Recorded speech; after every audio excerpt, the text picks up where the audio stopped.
how do we decide or how do we know who is going to progress to kidney failure? Okay, that's the burning question.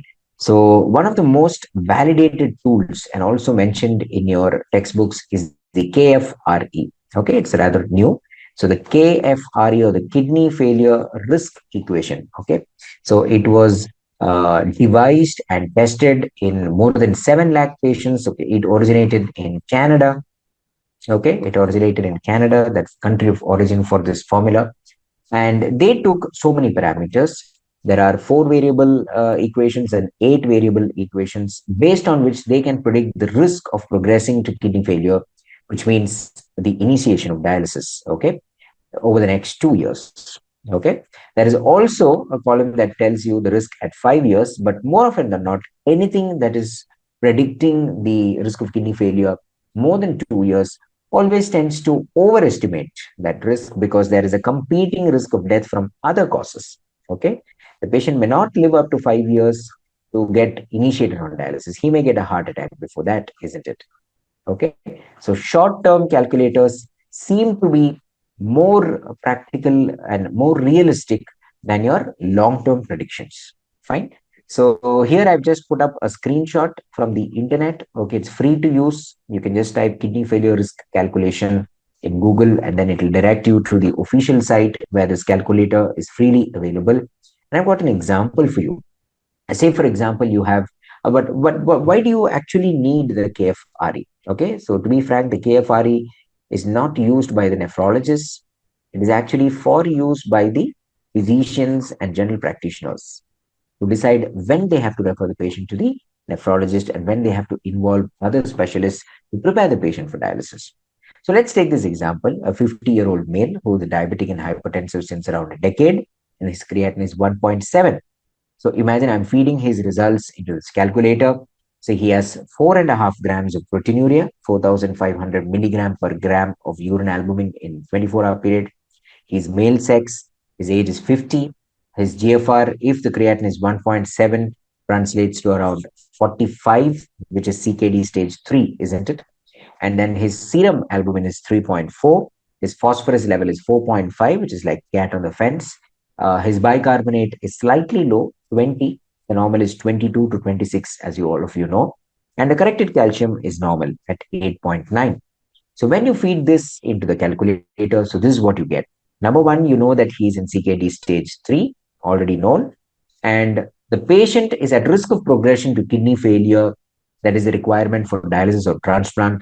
Percentage at 2 years is 8.05%. So that's an 8% risk that this patient is going to progress to kidney failure or the requirement for another form of RRT like transplant. And at 5 years, it is 31.45%. Okay, that's bad. So how do you use this calculator? Like I told you, it's not really used by the nephrologists, but it's for the community physicians, the general physicians. So here I want you to pay attention to this slide. Okay, I've zoomed it for you. Let's read it together. The risk threshold that are used in the health system based on the KFRE include, number one, whenever you have 5%, 3 to 5% over 5 years for referral to the kidney doctor. Okay, so this patient needs to be referred to the nephrologist ASAP because his 5-year risk is 31%. That's a lot. Number two, 10% risk over 2 years for team-based care, which means you have to start preparing him for dialysis and all. So this patient does not fit that criteria. He's only at 8%. So he has to see, in that case, a nephrologist. If he were to cross 10%, he was to see a nephrologist, a dietitian, a pharmacist, a kidney nurse, all that. And 20 to 40% over 2 years for planning a transplant or a fistula. So this is how you have to use this score. Physicians and general practitioners should use this score to decide when they have to actually hand over the patient to the nephrologist.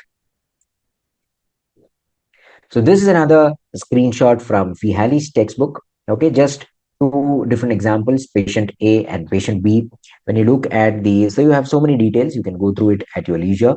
So I want to draw your attention to the main thing, the last column. Okay, the last column, the KFRE. The KFRE at 2 years is 9% for patient A, 27% at 5 years, and patient B, 3.6 at 2 years and 11.3 at 5 years. Okay, so the main thing that you have to notice is they have identical GFRs, 30 ml at present, You can see that this man is older and has more proteinuria. He's older and he has more proteinuria. And because he has more proteinuria, he has a lower serum albumin. He has more acidosis and a slightly higher phosphorus value. Okay, so you can see that these are we've discussed in so many previous classes. I'm sure Dr. Suganya has told about it in your chronic kidney disease classes as well. Age is a very important risk factor. The degree of proteinuria is a very, very important risk factor. More the proteinuria, more the risk of kidney failure. Okay, so make it a habit to measure the proteinuria for your patients. Also to see how much it is impacting the serum albumin. Is your serum albumin is also falling down, which in a way tells you the rapidity of proteinuria. Okay, proteinuria that happens over a period of time. Usually, the liver responds by producing more albumin. So you have normal albumin in such cases. Whereas when the proteinuria is happening rapidly, the liver is not able to keep up, and therefore your serum albumin also dips down. So that's what happens in your minimal change disease or any other nephrotic syndrome for that matter. Okay, minimal change disease or FSGS or membranous nephropathy, whatever it is, it leads to a nephrotic syndrome, which means there is a lot of proteinuria and there is decreased serum albumin. All right, so two things happen at the same time.